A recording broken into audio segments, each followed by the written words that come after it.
아버지 아버지 우리 아버지는 우리를 낳으시고 기르시고 가르쳐주나이다. 하나님 하나님 우리 하나님 우리를 부르시고 믿음을 주시고 구원하셨나이다. 이렇게 우리가 살면서 여러 사람부터 교훈과 훈계를 받습니다. 우리가 육신의 아버지로부터도 교훈을 받기도 했습니다. 오늘 솔로몬은 아버지가 사랑하는 자녀들에게 말하듯이 오늘 하나님의 백성들에게 바로 이 잠언을 남겼습니다. 아마 이 솔로몬은 오늘 이 잠언을 통해서 그 사랑하는 자녀들이 그 하나님이 주시는 그 교훈을 잘 받아서 하나님께 순종하며 그 믿음의 자녀들이 잘 이렇게 좀 나아갈 수 있도록 인도해주고 좀 안내해주고 싶었을 것입니다. 오늘 그래서 처음 시작에 13절에 내 아들아 이렇게 얘기를 한 걸 보면 어떻게 보면 이건 무슨 얘기입니까? 지금으로 우리가 생각하면 사랑하는 내 자녀들아 그렇게 우리가 바꿀 수가 있을 것입니다. 아마 솔로몬은 자녀들 특히 이 하나님의 백성들이 그냥 어리석게 살아가는 거 정말 안타깝게 여긴 겁니다. 그들이 하나님의 지혜를 따르지 않고 그냥 제멋대로 그냥 막 살아가니까 어떠요? 그들이 가는 길은 뻔하잖아요. 바로 악한 길, 바로 패망의 길을 갈 수밖에 없습니다. 그래서 어떻게든 그 사랑하는 자녀들, 하나님의 백성들이 그 하나님의 지혜를 찾아서 그들이 하나님의 지혜를 받아들여서 온전하게 하나님의 그 자녀답게 그 살기를 원했던 것입니다. 그렇기 때문에 오늘 우리가 솔로몬의 이 훈계를 다시 한번 들으면서 하나님을 경외하는 그런 신앙의 그런 패러다임을 우리가 만들어야 될 줄 믿습니다. 오늘 솔로몬이 이 잠언에서 말하는 그 아버지의 마음, 어떻게 보면 우리를 향한 그 하나님의 마음을 우리가 다시 한번 우리가 깨닫기를 원합니다. 하나님 아버지께서 우리에게 주시는 진리의 교훈이 무엇인지 오늘 우리가 그 말씀대로 살아가기를 원하는 거예요. 사도 바울이 얘기했죠. 우리가 잘 아는 에베소 6장 1절에 뭐라고 그랬어요? 자녀들아 주 안에서 너희 부모에게 순종하라 이렇게 말씀했어요. 부모에게 순종하되 주님의 뜻에 합당한 그런 순종이 있어야 된다는 겁니다. 바로 믿음 안에서 순종하라는 거예요. 오늘 말씀에 이 잠언의 저자가 바로 솔로몬은 어떤 사람이라고 우리가 늘 알고 있어요. 바로 지혜의 사람이었습니다. 그래서 그는 그 많은 그 후예들에게 좋은 교훈을 남겼습니다. 아마 그 대표적인 것이 우리가 이 잠언서 아닌가 생각이 듭니다. 그 지혜는 넓었습니다. 그 사람과의 관계에서 우리는 지혜가 필요하고요. 아니 하나님과의 관계에서도 이런 지혜가 필요하다는 겁니다. 오늘 하나님 우리에게 이렇게 허락하신 이 지혜를 우리가 오늘도 다시 한번 되새기면서 하나님의 자녀로서 살아가는데 큰 교훈을 얻으시기를 주의 이름으로 부탁합니다. 먼저 지혜가 소중하다는 훈계를 우리가 알 수가 있습니다. 오늘 꿀은 여러분 어때요? 달죠. 그런데 꿀은 또 영양가가 있어서 바로 그 꿀을 먹어도 어떻게 해요? 사람이 생명을 살아가는데 아주 유지하는 데 큰 도움을 준답니다. 또 어린이들이 성장해도 이 꿀은 어때요? 아주 귀한 유익한 식품이라는 거죠. 그래서 이 꿀에 대해서 이게 유익한 것인데 다윗은 이렇게 얘기했어요. 시편 19편 9절에 뭐라고요? 여호와를 경외하는 도는 정결하여 영혼까지 이르고 여호와의 법도 진실하여 다 의로우니 꿀과 송이꿀보다 더 달도다라고 얘기했습니다. 뭐요? 결국 하나님의 경외하는 그건 도가 결국 어떻게 해요? 더 순금보다 더 섬할 것이고 꿀과 송이꿀보다 더 달도다라고 얘기했습니다. 그런데 솔로몬은 오늘도 지혜를 이 꿀에 비유해서 오늘 뭐라고 했냐? 솔로몬은 이렇게 얘기합니다. 내 아들아 꿀을 먹으라 이것이 좋으니라 송이꿀을 먹으라 이것이 내 입에 다니라. 오늘 13절에 말씀하고 있습니다. 어떻게 문자적으로 생각하면 이 다윗이 얘기하는 그 꿀과 솔로몬이 얘기하는 꿀 이게 좀 차이가 있는 것처럼 보입니다. 그러나 오늘 이 솔로몬도 이 꿀은 어떻게 해요? 먹으라고 그랬는데 이 꿀이 뭘 의미하는지 14절에 보면 나옵니다. 지혜가 내 영혼에게 이와 같이 같은 줄을 알라. 이것을 얻으면 정령이 내 장래가 있겠고 내 소망이 끊어지지 아니하리라 이렇게 말씀했어요. 오늘 이 솔로몬은 이 꿀을 어떻게 해요? 지혜처럼 지혜는 어떻게 해요? 우리들에게 주는 교훈뿐만 아니라 어떻게 해요? 우리를 하나님에게 인도하는 그런 길잡이 역할도 한다는 겁니다. 그렇기 때문에 하나님의 지혜는 우리에게 이런 하나님의 그런 자녀가 되어야 된다는 것을 알려줍니다. 그래서 우리가 하나님에게 인도하는 길을 가는 데 있어서 이 하나님이 주시는 지혜, 이것을 우리가 먹어야 된다는 겁니다. 바로 그건 꿀과 같이 달다라는 것입니다. 오늘 하나님을 아는 지혜, 그렇기 때문에 어느 세상에 무엇보다도 비교할 수 없이 소중하다는 겁니다. 오늘 이 솔로몬의 지혜가 얼마나 소중한지 우리가 오늘 다시 한번 깨닫는 시간이 되길 원합니다. 여러분, 물론 다른 곳에서 여러분 지혜를 얻을 수가 있어요. 그러나 우리가 하나님이 주시는 지혜가 얼마나 또 고귀한지 여러분 잊지 마시고, 오늘도 하나님이 주시는 뜻을, 이 지혜를 우리가 깨달아서 순종하는, 그래서 하나님께 영광 드리는 삶으로 사시기를 주의 이름으로 부탁합니다. 오늘 보니까 또 오늘 의인은 재기한다는 훈계를 통해서 이 말씀을 통해서 주고 있습니다. 세옹지마, 여러분 우리가 사자성어 알고 있죠. 뭡니까? 이 말은 모든 것은 변화가 많아서 우리 인생에 아주 기륭화복을 예측할 수 없다는 거예요.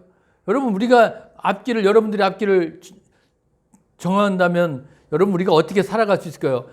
예를 들어서 우리가 내일 모레 좋은 일이 일어난다 그러면은 기뻐서 살겠지만, 만약에 내일 모레 당신은 죽어 그러면 어떻게 해요?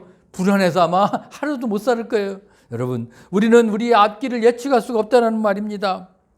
얼핏 보면 의인이 망하는 것 같고 악인이 잘 되는 것 같아요. 그러나 나중에 결론적으로 보면 어떻게 돼요? 의인이 망합니까? 아니에요. 의인은 잘 되고 결국 악인이 망하게 되어 있다는 겁니다. 오늘 그 솔로몬은 15절에 이렇게 얘기한 거예요. 악한 자여, 의인의 집을 엿보지 말며 그가 쉬는 처소를 헐지 말지니라. 오늘 악한 자들에게 솔로몬은 얘기하고 있어요. 너 의인의 집 엿보지 말라. 엿본다는 거 뭐예요? 지금 우리가 여러분 알다시피 뭐라고 하냐면 이렇게 숨어서 보는 거 있잖아요. 그런 거를 여기도 원어로 알아보라 그러는데 그런 뜻입니다. 그래서 잠복하면서 이게 몰래 이렇게 보는 거예요. 결국 이건 뭡니까? 그 악인들은 그 남의 소유를 탐낼 뿐만 아니라 옳지 못한 방법으로 어떻게 해요? 남의 소유를 차지하는 거, 그게 바로 악인들이라는 것입니다. 그렇기 때문에 악인들은 결국 나중에 어떻게 될까요? 바로 공의 하나님이 그 악인들을 심판하신다는 거예요. 오늘 그래서 솔로몬은 계속해서 16절에 뭐라고 그래요? 대저 의인들은 어떻게 해요? 7번 넘어질지라도 다시 일어나려니와 악인은 결국 재앙으로 말미암아 엎드러지느니라. 오늘 분명히 말씀하고 있습니다. 그런데 오늘 우리가 여기서 다시 한번 깨달을 건 뭐라고요? 의인들은 어떻다라고요? 7번 넘어져도 일어난대요. 참 이상하죠? 이 사람들이 이때 말씀한 잠언이, 솔로몬이 이 동양 우리하고는 떨어져 있잖아요. 근데 우리 무슨 말이 있어요? 7.8기라는 말이 있잖아요. 그것도 왜 7.8기라고 했을까? 7번 넘어지고 8번째 일어난다는 얘기 아니에요. 그런데 오늘 이 성경 말씀에도 솔로몬은 이미 뭐예요? 왜 여기서 그냥 4번 넘어지고 5번 일어나라는데 오늘 분명히 뭐예요? 7번 넘어질지라도 어떻게 해요? 다시 일어나려니와 이렇게 말씀했어요. 참 우리 동양의 그 7.8기가 똑같은 그런 단어를 쓰고 있다는 것이 어떻게 보면 이게 우연은 아닌 것 같아요. 어쨌든 하나님의 지혜가 뭐예요? 의인들은 결국 그 얘기는 뭡니까? 아무리 넘어지더라도 의인들은 어떻게 해요? 일으켜 주신다는 겁니다. 이제 우리가 그렇기 때문에 여러분, 우리 의인들은 여기서 누구예요? 우리들 하나님의 백성이에요. 우리 하나님을 믿는 우리 자녀들은 어떻게 해요? 그렇기 때문에 하나님을 더 경외하고 믿음으로 나아가면 어떻게 해요? 넘어지는 일이 있을지라도 어떻게 해요? 일어날 수가 있다는 겁니다. 그런데 우리가 이걸 또 영적인 깊이를 보면 우리가 아무리 안 넘어진다고 해도 하나님이 넘어지게 하면 어떻게 해요? 넘어질 수밖에 없다는 거예요. 우리가 살다 보면 여러분, 우리가 방심할 때도 있잖아요. 내가 잘났어. 내가 그냥 잘 나가는 것 같아. 근데 어느 순간 보면 어떻게 해요? 하나님이 넘어뜨릴 수가 있다는 겁니다. 사탄의 올무에 걸려서 넘어질 수도 있겠지만 하나님이 넘어뜨리는 수도 있다는 거예요.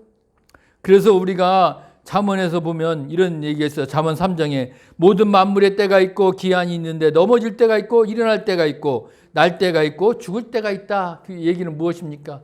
결국 하나님의 때에 내가 아무리 넘어지지 않으려고 해도 넘어질 수가 있고, 그리고 내가 나 포기하고 있고 나 아무것도 자포자기하고 있는데 또 하나님이 일으켜주고 싶으면 일어날 수가 있다는 거예요. 모든 건 다 때가 있다는 것을 우리가 알 수가 있습니다. 여러분, 의인이냐 악인이냐가 아니라 여러분은 다 넘어진다는 것을 알 수가 있습니다. 우리가 이 공산당들은 보니까 결과가 방법을 정당한다라고 그들은 얘기합니다. 그들은 동기나 과정 그거 본질을 묻지 않아요. 그냥 결과만 가지고 그들은 다 모든 것을 정당해 버리는 그런 사람들이 바로 공산주의 사람들입니다. 여러분 캄보디아에 킬링필드로서 300만 명이 죽었잖아요. 그런데도 그것을 묻지 않아요. 그들은 지금도 그것은 어떻게 해요? 결과만 가지고 그들은 따지지 않는 거예요. 왜? 공산주의는 그렇거든요. 지금 중국에 이번에 그 시진핑이 이제 여러분 3년이 마지막 독재로 들어갔습니다. 그러면서 이번에 전당대회를 지난주에 했는데 발표한 게 뭔지 아십니까? 마오쩌둥 우리가 잘 아는 모태똥이 하는 거에 대해서 잘했다는 거예요. 그래서 우리는 그것을 지켜나가야 되겠다. 사회주의 공산주의자를 더 우리는 세운다는 겁니다. 여러분 모태똥이 무슨 짓을 저질렀습니까?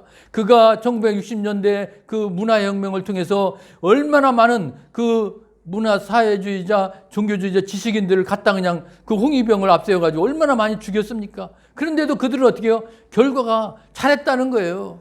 그 잘했다는 것을 쫓는 자들이 지금 우리 주사파 정권 아닙니까? 그래서 캄보디아에 가서 그 킬링핀들을 한 그 정권을 세웠는데도 어떻게 이렇게 잘했느냐고 가서 우리도 배워야 되겠다는 소리 하지 않나. 지금 중국을 쫓아서 중국의 정책이 잘하니까 중국을 좀 쫓는 그런 정권입니다. 무서운 거죠. 그런 공산주의자들은 자신들의 독재를 더 앞세우고 자신과 적은 무조건 죽이는 것이 정당이라고 얘기하는 겁니다. 그런 정권이죠. 여러분 그렇기 때문에 악인들은 어떻습니까? 결국은 그들은 말미암아 재앙으로 말미암아 엎드러지느니라. 하나님 절대 그럴 거예요. 여러분 지금 중국에 재앙이 일어난 거 알죠? 여름에 그 많은 비가 와서 그들을 그냥 폭삭했죠. 이번에 또 11월인데도 지금 우리는 가을을 느끼고 있잖아요. 거기는 지금 뭐예요? 겨울이에요. 눈이 엄청 왔습니다. 그래서 아마 중국은 지금 원래 가을철에 우리가 수확을 하면은 봄에 심을 밀도 심어야 되고 보리도 심고 지금 씨앗을 파종해야 되는데 못한다는 거예요. 아마 내년에는 중국이 어떤 재앙이 있어서 아마 그 많은 사람 아마 이제 굶어 죽을 때가 올 수 있어요. 이거 하나님이 계시죠. 분명히 악인들은 어때요? 재앙으로 엎드러진다는 겁니다. 그렇기 때문에 여러분 의인으로 우리가 살면 어떻게 해요? 하나님이 지금 우리가 약하고 넘어진 것 같지만 어떻게 한다고요? 일으켜 주신다는 거예요. 여러분 하나님의 백성들은 결코 우리가 무너지지 않습니다. 오늘 하나님의 백성들은 분명히 하나님이 일으켜 주실 줄 믿습니다. 아멘. 여러분 그렇기 때문에 여러분 우리가 두려울 필요 없어요. 우리 의인들은 분명히 하나님께서 일으켜 주신다는 이 교훈을 여러분 가지고 어떤 힘든 상황에도 여러분 우리가 하나님 붙들고 나아가시길 주의 이름으로 부탁합니다. 이제 원수를 도와주려는 훈계를 또 주시고 있어요. 참 어떻게 보면 여러분 원수 믿죠. 근데 저 사람만 없으면 내가 그냥 살 것 같아. 저 사람 때문에 그냥 모든 일이 되지 않아. 그런 마음을 왜 안 갖겠습니까? 그런데도 오늘 뭐라고요? 나를 힘들게 하고 심지어는 우리의 생명까지도 빼앗아가는 그런 그 원수들을 뭐라고요? 저주해서 안 된대요. 그래서 참 이 말을 듣고서나 저도 생각합니다. 아무리 저 문재앙이 미워도 저걸 미워하지 말고 저것을 사랑해야 된다고 생각하니까 힘들지만 그래도 저주하지 말아라는 거예요. 그게 오늘 하나님이 얘기하는 거 아니에요. 여러분 마태복음에 예수님께서 이미 뭐라고 해서 우리에게 내 이웃을 사랑하고 내 원수를 미워하라 했다는 것을 너희가 들었으냐. 나는 너희에게 이르노니 너희 원수를 사랑하며 너희를 박해하는 자를 위하여 기도하라. 여러분 우리가 힘들고 우리를 교회를 핍박하는 저런 주사파 정권이 있더라도 어떻게 해요? 저들을 미워하지 말아야 하는 거예요. 참 우리가 하나님의 말씀대로 살아가는 사람이기 때문에 우리가 또 기도해야 될 줄 믿습니다. 여러분 우리가 아무리 원수가 미워도 오늘 예수님의 말씀처럼 또 그들을 위해서도 우리가 기도해야 된다는 거예요. 그래서 오늘 17절에 솔로몬도 이렇게 얘기하잖아요. 내 원수가 넘어질 때 즐거워하지 말며 그가 엎드러질 때 마음에 기뻐하지 말라. 여호와께서 이것을 보시고 기뻐하지 아니하사 그의 진노를 그에게서 옮기실까 두려워하느니라. 이렇게 말씀하고 있습니다. 그렇기 때문에 여러분 지혜로운 우리 성도들은 어떻게 해요? 내 길만 잘 된다고 우리가 바라지 말으라는 거예요. 다른 사람도 형통을 위해서 기도하라는 거예요. 우리는 원수의 환난을 보면 어떻게 해요? 일단은 잘 됐네. 저러니까 저런 벌을 받는 거야 하며 즐거워할 필요가 있을 겁니다. 할 수가 있어요. 그런데 그것을 어떻게 해요? 금지하고 있잖아요. 기뻐하지 말아라는 겁니다. 우리에게 악을 행했거나 우리를 힘들게 하는 사람들이 결국 그들이 나중에 어떻게 돼요? 잘못되면은 결국 저렇게 됐구나 생각할 수 있잖아요. 저들이 저렇게 나쁜 짓을 하니까 결국 저렇게 걸려 들었구나.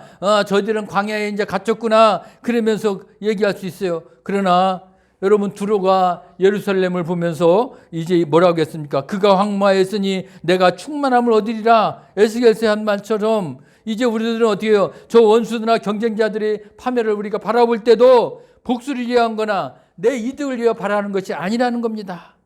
그들 때도 어떻게 해요? 기뻐하지 말라는 거예요. 그들에게 긍휼한 마음을 가지고 그들에게 기도해 주라는 거죠.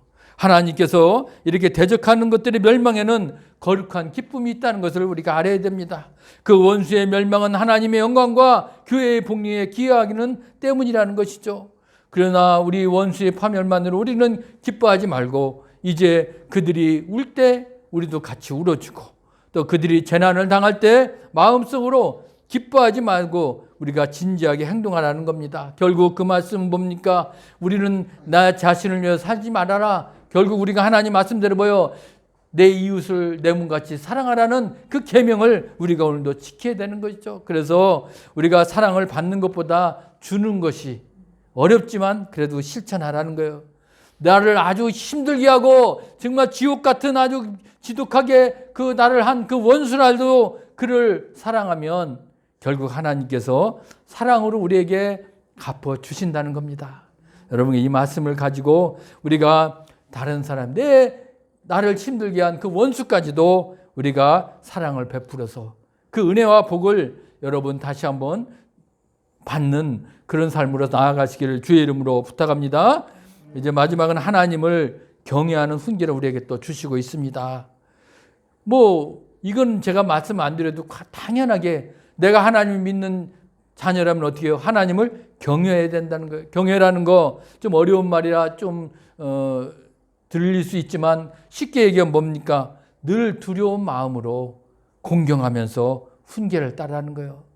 결국 여러분 우리가 사는 삶에 있어서 내가 사는 삶 나 혼자 내가 하고 싶은 대로 막 하고 싶지만 늘 위에는 누가 계시다고요? 하나님이 계시다는 거 그것을 늘 깨달으면서 우리가 살아가라는 겁니다. 하나님이 지금도 나를 지켜보고 계시다. 그런 마음을 가지면 여러분 어떻게 내 마음대로 행동할 수 있어요? 내가 도둑질할 수 있습니까? 내가 다른 사람을 때릴 수 있습니까? 내가 다른 사람을 내가 욕할 수 있겠습니까? 못하는 거죠. 왜? 하나님이 항상 지켜보고 계시다는 겁니다.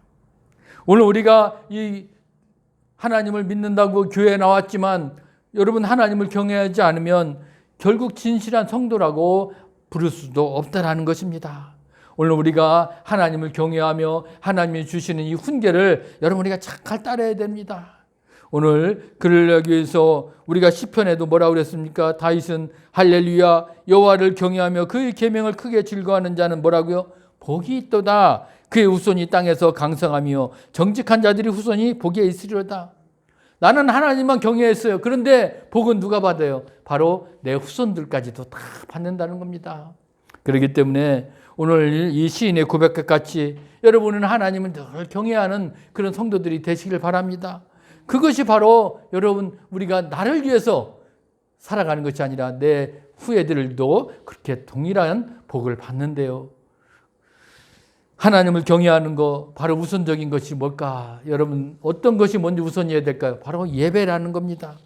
우리가 예배를 제대로 못 드리는 이유는 뭐예요? 하나님을 경외하지 않기 때문에 그렇습니다. 그렇기 때문에 우리는 예배에 어떻게 목숨을 거는 거 아닙니까? 아무리 힘든 상황이 와도 우리가 예배를 포기할 수가 없습니다. 왜? 하나님을 경외하는 자이기 때문에 먼저 우리는 예배에 우리가 먼저 참여하고 하나님께 영광을 드리는 겁니다. 그래서 하나님을 경외하는 자 이제 십계명도 우리가 지킬 뿐만 아니라 아까 말씀드린 뭐예요? 바로 주님께서 말씀하신 이 사랑의 계명 내 이웃을 내 몸같이 사랑하라 그것도 우리가 지켜야 되는 겁니다. 하나님을 경외하는 성도들 분명히 하나님께서 지켜주신다는 거예요. 오늘도 이 솔로몬은 동일하게 얘기하고 있습니다. 21절에 내 아들아 여호와와 왕을 경외하고 반역자와 더불어 사귀지 말라라고 오늘 말씀하고 있습니다.